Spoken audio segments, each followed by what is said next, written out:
The phases, processes, and influencing factors of involution in cattle. Involution is the recovery of the reproductive tract, so the dam can maintain another pregnancy. So the early phase is from after birth, so day 0 to day 10 to 14, so 2 weeks after birth. So it's from the day of calving until the GnRH sensitivity of the pituitary occurs. Then the first dominant follicles occur at day 10 to 14. The middle phase is day 21. This is the first ovulation after birth. And the finishing phase is day 42. This is when involution and the re-epilization of the caruncles is complete. So the process goes like this. For a uterine involution, the size of the uterus decreases. So it takes 3 weeks for the uterus size to decrease and 4 weeks for the cervix size to decrease. Oxytocin increases, which causes myometrial contractions. And then vasoconstriction occurs, which decreases bleeding. And then the lochia, which is the amniotic fluid, the blood, and the detaching caruncles, go from yellow-brown to reddish, then a sort of mucus color with debris.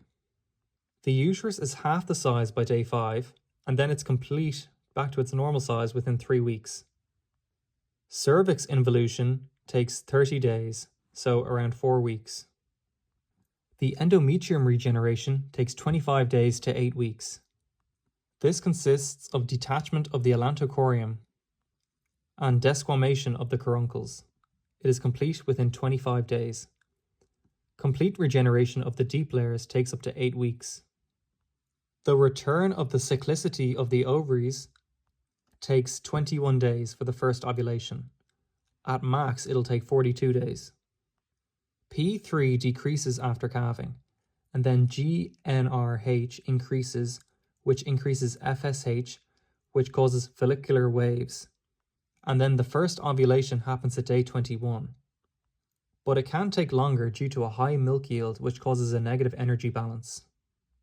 The normal cyclicity should be back to normal by day 42, and this is when you do the first AI.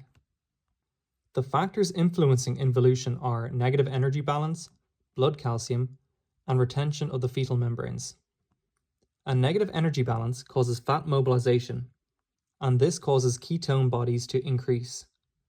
So a negative energy balance decreases the LH pulse, which causes a delayed first ovulation. And ketone bodies decrease immunity, which causes delayed regeneration. For blood calcium, when calcium is decreased, it causes decreased uterine contractions, which means there's a higher chance of a delayed involution and retained fetal membrane.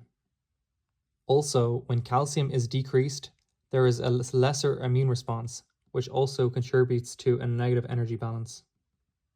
A retention of the fetal membrane can cause an increase of metritis, which leads to a delayed involution as well.